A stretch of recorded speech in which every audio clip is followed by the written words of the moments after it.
रमेश, तुम रोज रोज इस गांव में अपनी बैलगाड़ी लेकर चले आते हो, जिससे हमारे गांव की सड़क खराब हो जाती है। अपनी बैलगाड़ी बेच दो। जैसे हम लोग साइकिल से चलते हैं वैसे ही तुम भी चला करो।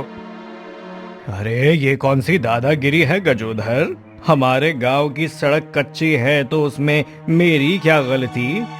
शिकायत करनी है तो सरपंच जी से करो ना, वो हमारी सड़क पक्की करवाएंगे। मैं बैलगाड़ी चलाना क्यों छोड़ दूं? मेरा इससे ही तो सारा कारोबार होता है। अपने खेतों की फसल को मैं बैलगाड़ी से ही तो बाहर बेचने जाता हूँ। तो तुम ऐसे नहीं मानोगे रमेश। दोस्तों, इसकी बैलगाड़ी के 10 टुकड़े कर डालो, फिर ना रहेगा बांस ना बजेगी बांसुरी।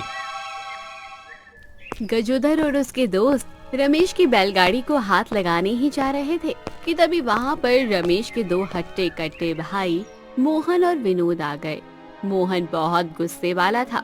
उसने अपने हाथों से बैलगाड़ी बैल सहित अपने हाथों में उठा ली, जिससे वहाँ पर खड़े सारे लोग डर गए। अरे तुम लोगों को इस गजोधर ने बताया नहीं कि रमेश भैया अकेले नहीं हैं। हम दो भाई हमेशा चट्टान की तरह उनके साथ खड़े रहते हैं। दोबारा हमारी बैलगाड़ी के बारे में या हमारे भैया के बारे में कुछ भी कहने की कोशिश की तो जिस तरह से आज ये बैलगाड़ी उठाई है, कल तुम लोगों को उठाकर गांव से बाहर फेंक दूंगा। मोहन, बैलगाड़ी नीचे रख दे। ये तो चाहते ही हैं कि हमारी बैलगाड़ी टूट जाए। मोहन ने बैलगाड़ी जमीन पर रख दी, जिसकी हवा से गजोदर के सारे दोस्त उड़कर दूर जा गिरे। ये सब देखकर गजोदर डर गया। रमेश, तुम्हारे भाइयों को तो अखाड़े में होना चाहिए। अरे मैं तो बस तुम्हारे भाई को समझा रहा था कि हमारी सड़क खराब हो जाती है। कोई बात नहीं, इसमें सरपंच जी की ही गलती है। उन्हें हमारी सड़क पक्की बनवानी चाहिए। मैं जाता हूँ रमेश भाई, माफ कर देना, कुछ उल्टा सीधा बोल दिया हो तो। चल निकल, और दोबारा इस तरह से मेरे भाई से बात करने की हिम्मत भी मत करना, वरना दोबारा माफ नहीं करूंगा। गजोदर वहाँ से दुम दबाकर भाग निकला। इधर तीनों भाई बैलगाड़ी से अपने घर लौट आए। तीनों भाइयों में सिर्फ रमेश की ही शादी हुई थी। मोहन और विनोद की भाभी ममता ने तीनों को शरबत बनाकर पिलाया। बाहर बहुत गर्मी पड़ रही है, ये लो नींबू वाला शरबत पी लो, थोड़ी ठंडक मिलेगी। मोहन को 4 गिलास शरबत पिलाना, इसके दिमाग में कुछ ज्यादा ही गर्मी है। पता है, आज गजोधर ने मुझसे कुछ बहस कर ली तो मोहन ने बैलगाड़ी ही अपने हाथों से उठा ली, जिससे गजोधर बेचारा डर के मारे भाग गया और उसके आदमी तो हवा में उड़ गए। हमारे परिवार की ही तो ये ताकत है। भले ही हमारे माता पिता नहीं रहे, लेकिन आप तीनों का प्रेम ही आप तीनों की सबसे बड़ी ताकत है। एकता में बल होता है, इस बात का प्रमाण आप तीनों हैं।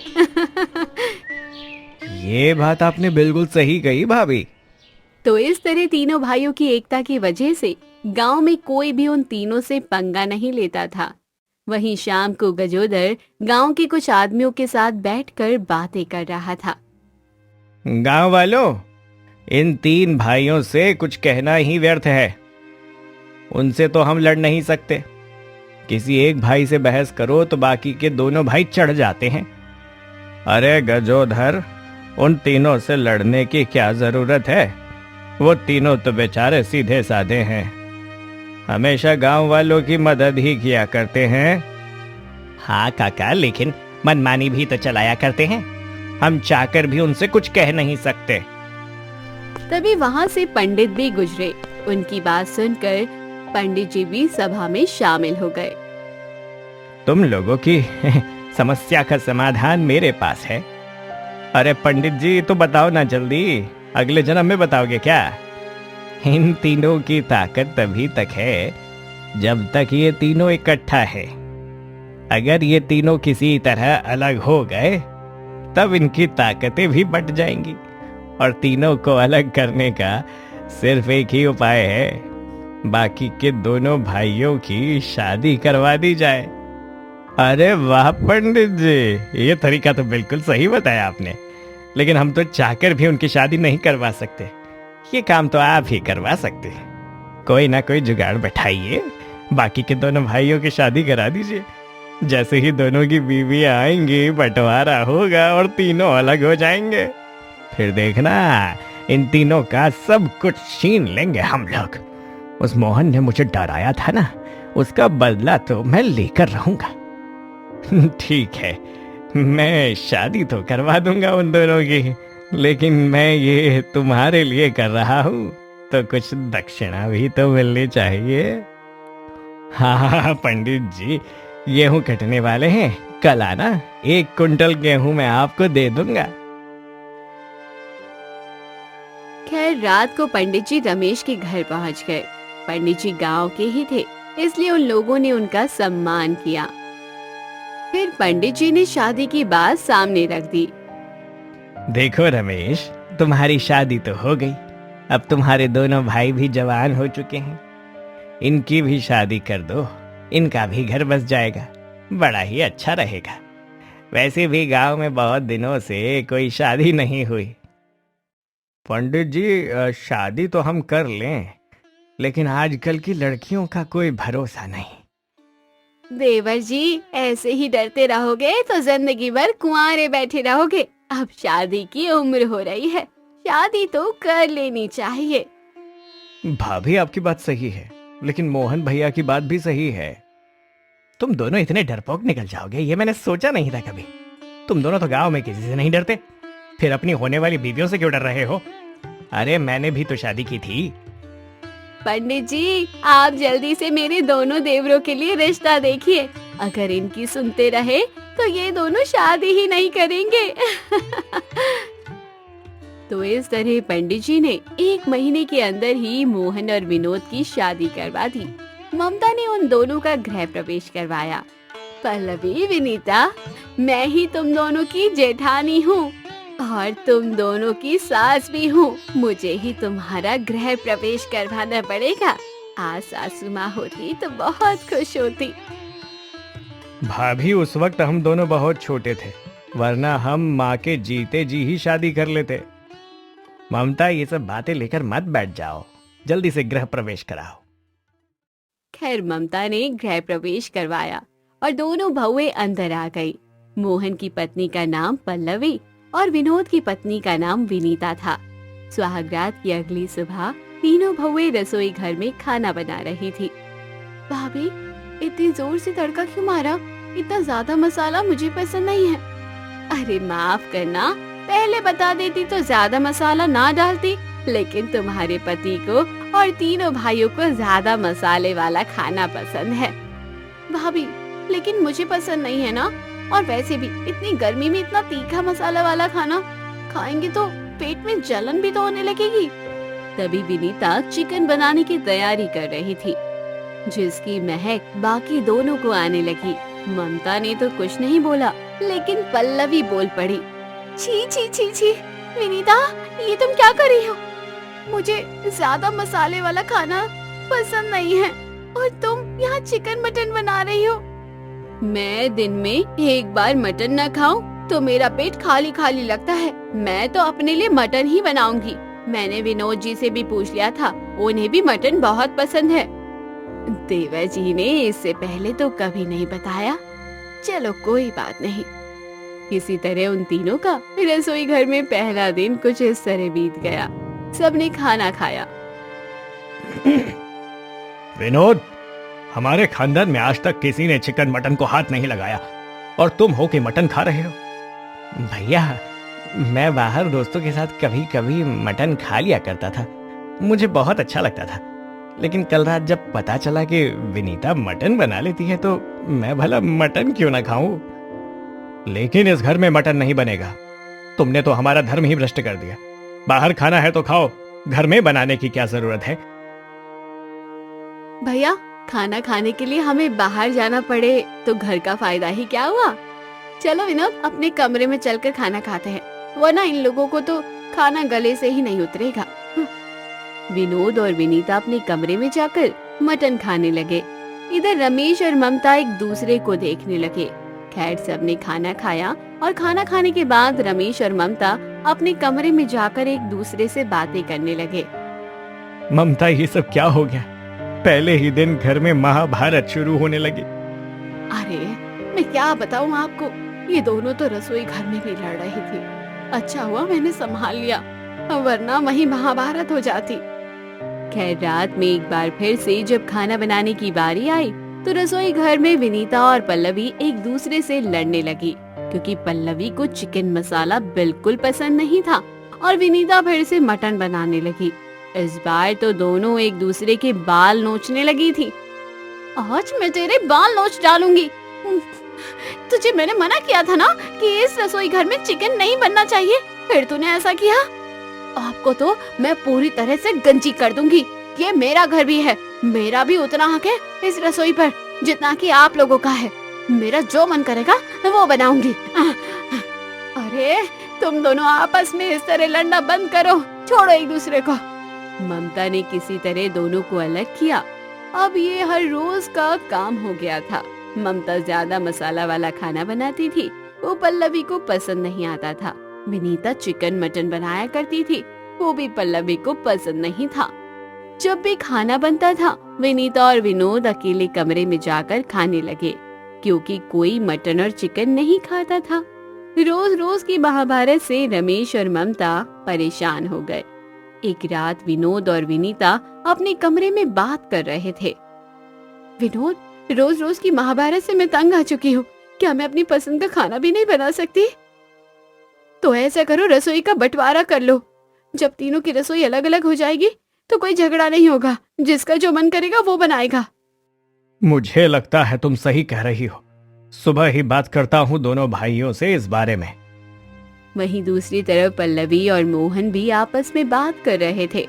देखो मोहन, भैया और भाभी को भी मटन पसंद नहीं है और मुझे भी। मुझे तो ज्यादा मसाला वाला खाना पसंद ही नहीं है, इसलिए एक रसोई में ये सब तो नहीं होने वाला। तुम तीनों भाई बात करके रसोई का बंटवारा कर डालो, वरना ये महाभारत तो बढ़ती ही जाएगी। अगली सुबह तीनों बहुएं रसोई में गई नहीं। सब लोग एक साथ इकट्ठा हुए। इससे पहले कि दोनों भाई कुछ बोल पाते, रमेश ही बीच में बोल पड़ा। मोहन, विनोद, मुझे अच्छी तरह पता है कि आज सुबह खाना क्यों नहीं बना। मुझे ये भी पता है कि तुम दोनों ने मुझे यहाँ क्यों बुलाया है। मुझे पता है कि तीनों बहुओं के खाने की पसंद अलग अलग है। खाने को लेकर तीनों में बहस भी हो जाती है। तो अच्छा यही रहेगा कि इस रसोई घर के 3 बंटवारे कर दिए जाए। हाँ भैया, यही हम सब लोग कहने आए थे, क्योंकि मुझे और विनीता को मटन चिकन पसंद है। हाँ विनोद, पर आज सिर्फ रसोई घर का ही बंटवारा नहीं होगा, बल्कि घर का भी बंटवारा होगा, क्योंकि अभी तो सिर्फ रसोई घर को लेकर लड़ाई होती है। आगे चलकर घर को लेकर भी लड़ाई होगी, क्योंकि घर में साफ सफाई भी करनी होती है, झाड़ू लगाना पड़ेगा, उसमें भी लड़ाई हो सकती है ना। इसीलिए घर को 3 हिस्सों में बांट देते हैं, आराम से अलग अलग रहते हैं, फिर कोई समस्या नहीं होगी। ये आप क्या कह रहे हैं?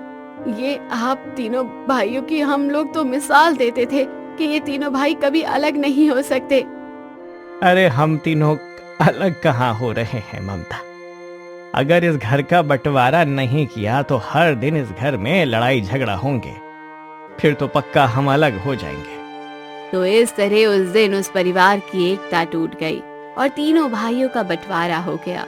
अब 3 बीवियों की 3 अलग अलग रसोई घर के साथ साथ 3 अलग अलग घर भी हो चुके थे। एक रात विनीता खाना बनाकर अपने कमरे में गई। 3 रसोई घर होने की वजह से आज मुझे बहुत सुकून मिल रहा है। सिर्फ 2 लोगों का खाना ही बनाना पड़ा, टाइम भी ज्यादा नहीं लगा और मच भी नहीं हुई। ऐसे ही दिन बीतते गए। मोहन और विनोद की शादी की सालगिरह भी आ गई। मोहन, कल हमारी शादी की सालगिरह है, तैयारी नहीं करोगे क्या? मुझे कुछ पैसे दे दो, घर की सजावट करनी है। ठीक है, मैं भैया से पैसे मांग लेता हूँ। छोटे बच्चे हो क्या? खेतों में काम तुम तीनों करते हो और सारा पैसा भैया को दे देते हो। मैं तो कहती हूँ खेतों का बंटवारा भी कर लो, तीनों लोग अपना अपना अलग कमाओ, ताकि बार बार भैया के सामने भीख ना मांगनी पड़े। इतने में वहाँ पर रमेश आ जाता है। उसके हाथ में कुछ कागजात होते हैं। मोहन, मुझे पता था कि ये दिन भी बहुत जल्दी आने वाला है, इसीलिए मैंने खेतों का बंटवारा कर दिया है। ये लो कागज पकड़ो, विनोद को भी पकड़ा देना। अब हम तीनों अलग अलग काम करेंगे, अलग अलग जाकर फसलें बेचेंगे। तो इस तरह उस दिन के बाद तीनों भाई पूरी तरह से अलग हो गए। ये सब देखकर गजोदर और उसके दोस्त बहुत खुश हो रहे थे। एक रोज गांव में हमारा मकसद तो पूरा हो गया, तीनों भाई पूरी तरह से अलग हो चुके हैं। अब मैं इनसे बदला जरूर लूंगा, लग जाओ काम पर। उस रात किसी तरह गजोदर के आदमियों ने तीनों भाइयों को और उनकी बीवियों को अलग अलग जगह बुला लिया और अलग अलग कमरे में बंद कर दिया। गजोदर मोहन और उसकी बीवी के पास गया। दोनों किसी कमरे में बंद थे। वहाँ अंधेरा था। तेरे अंदर बहुत गुस्सा है ना मोहन? याद कर उस दिन तूने बैलगाड़ी उठाकर मुझे डराने की कोशिश की थी ना। आज तुम मुझसे बच नहीं पाओगे। तुम हमारे साथ ऐसा क्यों कर रहे हो? हमें जाने दो। अगर हमारे दोनों भाइयों को पता चला तो वो तुझे इस बार छोड़ेंगे नहीं। अब तुम तीनों भाई आपस में दुश्मन बन चुके हो। यहाँ तुम्हें बचाने कोई नहीं आएगा। ऐसे ही दूसरे किसी कमरे में रमेश और ममता भी बंद थे।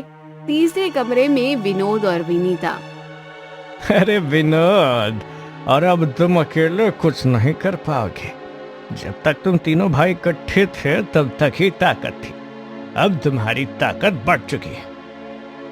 देखो, बात यहाँ तक फैल जाएगी, मुझे ये नहीं पता। ये तुम क्या कर रही हो विनीता? विनोद, हो सके तो मुझे माफ कर देना। इन लोगों के कहने पर पंडित जी ने मुझे बहुत पैसे दिए थे और कहा था कि शादी के बाद ससुराल में जाकर खूब लड़ाई झगड़ा करना, जब तक घर का बंटवारा ना हो जाए और तीनों भाई अलग ना हो जाए। मैं और पल्लवी लालच में आ गए थे, लेकिन हमें नहीं पता था कि यहाँ तक पहुँच जाएंगे। तुम्हें मैं कभी माफ नहीं करूंगा विनीता। तुमने हमारी एकता को तोड़ा है। न जाने भैया के साथ क्या हो रहा होगा। दूसरे कमरे में रमेश को बहुत सारे आदमियों ने पकड़ रखा था। तभी वहाँ पर गजोदर आ गया। रमेश, सबसे बड़ी दुश्मनी तो सिर्फ मेरी तेरे साथ है। तुझे बैलगाड़ी चलाने का कुछ ज्यादा ही शौक है ना।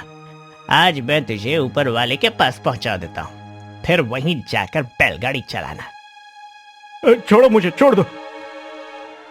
गजोदर रमेश के ऊपर हाथ उठाने ही वाला था कि तभी वहाँ पर उसके दोनों भाई आ गए और सभी आदमियों को मार गिराया। तुम लोगों को क्या लगा हम तीनों भाइयों को अलग कर दोगे? हम तीनों दिल से जुड़े हुए हैं। बाहर से भले ही अलग दिखे, लेकिन अंदर से हम तीनों एक ही हैं। भैया घर चलो, मुझे आपको कुछ बताना है। सभी घर वापस आ गए। विनीता और पल्लवी रो रही थी क्योंकि अब उन्हें पछतावा था। विनोद ने सारी बात अपने भैया को बता दी कि कैसे पैसे लेकर दोनों बीवियों ने घर में फूट डाली थी। भैया भाभी, हम दोनों को माफ कर दीजिए। हम पैसों के लालच में आ गए थे। अरे, मुझे तो चिकन मटन मसाला खाना पसंद नहीं है। मैंने जबरदस्ती ये सब नाटक किया है और मुझे तो ममता भाभी से भी ज्यादा मसालेदार खाना पसंद है। पर ये सब कुछ मैंने इसलिए कहा ताकि इस घर में लड़ाई हो और इस घर का बंटवारा हो जाए। तुम दोनों ने ये बहुत गलत किया। पैसों की लालच में अपने ही घर में तुमने फूट डाल दी। याद रखो, परिवार जब एक होता है तभी एक मजबूत बनता है। हमें माफ कर दो भैया भाभी। आज के बाद इस घर में 3 रसोई घर नहीं बल्कि एक ही रसोई होगी। हम मिलजुल कर काम करेंगे और मिलजुल कर रहेंगे। हाँ भैया, जिस तरह हम पहले मिलजुल कर काम करते थे वैसे ही करेंगे। न खेतों का बंटवारा होगा, न घर का, न ही रसोई का। कल हमारी शादी की सालगिरह है, मिलजुल कर जश्न मनाएंगे। भले कुछ दिनों के लिए हमारे परिवार में फूट पड़ गई थी, लेकिन अच्छा हुआ कि सबकी अकल ठिकाने आ गई। बहू, दोबारा ऐसी गलती मत करना। हमने तुम्हें माफ कर दिया है। अब चलो जश्न की तैयारी करते हैं। उस दिन के बाद एक ही रसोई घर में तीनों बहुएं बड़े ही प्यार से खाना बनाने लगी और सब खुशी खुशी मिलजुल कर रहने लगे। तो दोस्तों, कैसी लगी आपको ये कहानी? कमेंट बॉक्स में जरूर बताइएगा। चैनल को अभी तक सब्सक्राइब नहीं किया तो जरूर कर लीजिएगा।